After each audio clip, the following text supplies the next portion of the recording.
Com esse nocautaço, o Rafael Fiziev se consolida como um verdadeiro deus nesse Olimpo que é o topo da categoria dos pesos leves. Já deixa o like e se inscreve no canal. Bora pro vídeo.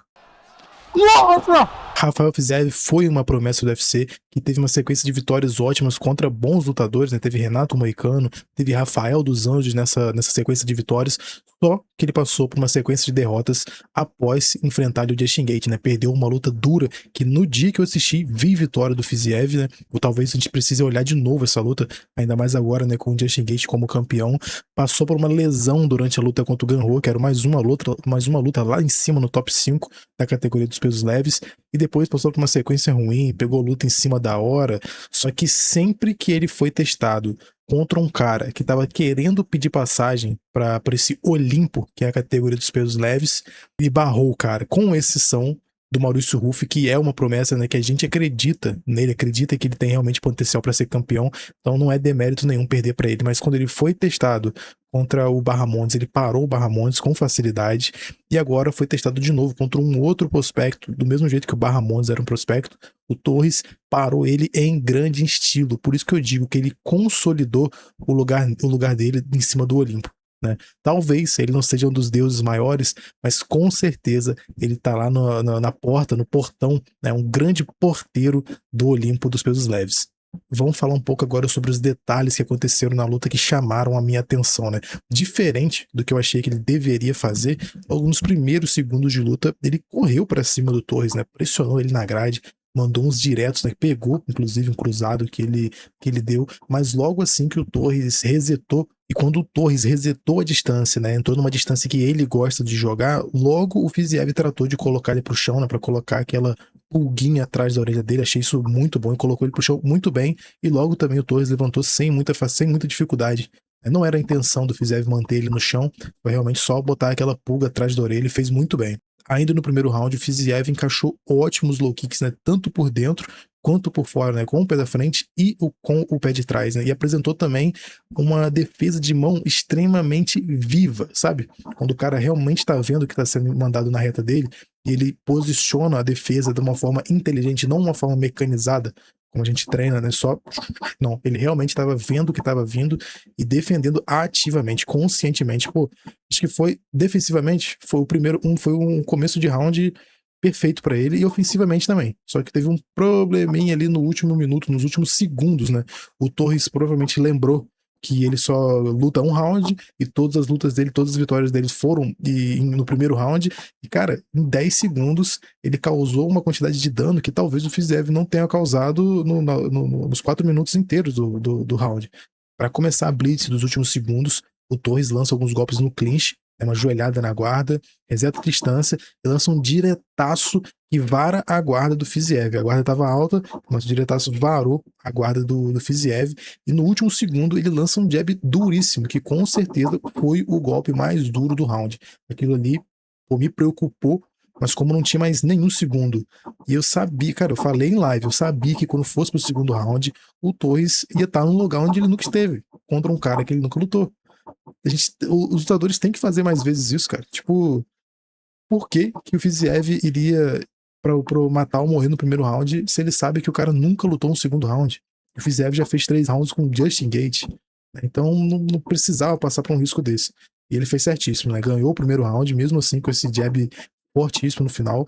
E no começo do segundo round, o Fiziev simplesmente lançou uma rodada, e foi isso. Ele andou pra frente, lançou o primeiro golpe do segundo round, um rodado limpo, né, perfeito, tecnicamente perfeito, e o Torres estava com a guarda alta, só que ele achou que era um golpe na linha de cintura. Né? Ele achou que era um golpe que estava vindo na linha de cintura, dá pra você ver nesse vídeo a mão esquerda dele indo fazer o parry lá na região da barriga, né, na região do abdômen, e acabou que foi na cabeça, né? Um golpe desse precisa de 2 mãos para ser defendido, né? Então, até pegando na guarda, a própria mão do Torres deu um knockdown nele, né? De tão potente que foi o chute. E aí, depois disso, ele cometeu também um outro erro, que talvez se ele tivesse mais vivo ali naquele momento, né? Não tivesse zonzo nem nada do tipo, ele talvez não cometeria, que ia levantar, cara. Pra que você vai levantar numa situação dessa, né? Você tem que puxar pra guarda, você tem que fazer guarda, não. Ele levantou, e aí o Fiziev brocou ele de porrada, nocauteou o cara fácil nesse segundo round, depois de um round de domínio durante 4 minutos e 50 segundos, ele dominou o primeiro round,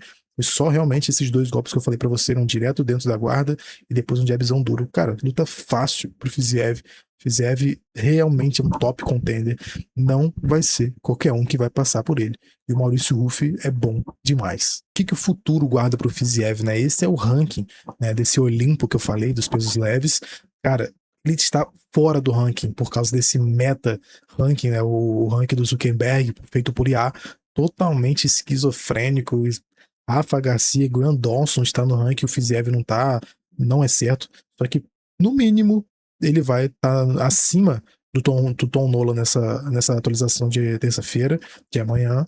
E, pô, tem que olhar para cima. Uma luta que eu vi aqui, e acho que seria bem interessante pro Fiziev, provavelmente não vão dar a luta que ele pediu, que é a do Charles, ele pediu o BMF, o cinturão BMF, não vão dar essa luta a ele. Provavelmente vão casar ali um Dan Hooker e Fiziev, porque é uma baita luta, né? Esse topo do peso leve tá muito, muito apertado, cara. Quem não tá com luta marcada tá prometido pelo cinturão, né? Então tem que ver, tem que deixar as lutas acontecerem, tem que deixar essa luta do Conor acontecer. Eu sei que ela no 7-7, só que, pô, o resultado interfere também nessa categoria por causa do Max Holloway, né? Tem que deixar ver o que vai ser feito com o Charles Oliveira. E aí, ele vai lutar pelo cinturão? Ele vai ter a revanche com arma, né? Já é mais um cara. Né? O William Topuria vai lutar com quem? Ele falou que ele quer voltar no fim do ano, né? Maurício Ruff ganhou dele. Benoit Saint-Denis com o Perry Pimblett já tá marcado. Provavelmente vai ser talvez ali o perdedor do Benoit Saint-Denis e Perry Pimblett. Pode ser. Né? Tá bem apertado. Killian Salkild é uma luta pro Fiziev, mas eu acho que ele vai barrar o Killian. Ele vai barrar o Killian vai descer. E o UFC não quer isso. Ele tá nessa posição também, não tá certo.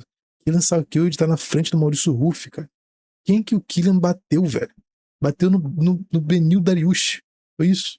Tomou um knockdown por causa de um jab do Beneil Dariush, né? Ele não merecia estar nesse ranking aqui, nessa posição. Ele devia estar lá no 15º lugar.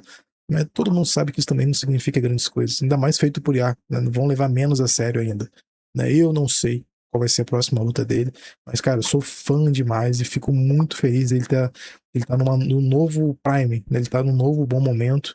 E, cara, a derrota dele pro Maurício Ruff só eleva o nosso brasileiro, né? Eu espero, mudando de assunto um pouco, né? O assunto não é Ruff, mas eu espero que ele tenha a revanche com o Benoit Saint-Denis pra ele limpar esse cartel dele, porque o Benoit não é esse cara. O Benoit não é um brabo, o Benoit não é um cara que merece estar no Olimpo, que tá no Olimpo dos pesos leves, ele não merece estar lá. Espero que o Maurício Ruff tenha essa revanche para limpar essa mácula no cartel dele, né? Se você chegou até aqui, quero te agradecer, muito obrigado. Não deixou o seu like ainda? Que isso, cara? Deixa o like aí, se inscreve no canal pra gente bater a nossa meta agora dos 500 seguidores para poder já habilitar as funções de membro, para já criar conteúdo só para os membros do canal. Vai ficar bem legal o canal depois que a gente bater os 500 inscritos e melhor ainda depois que bater os 1000 inscritos e libera a monetização, né, 100%. Falou, rapaziada? Muito obrigado pela companhia e até amanhã.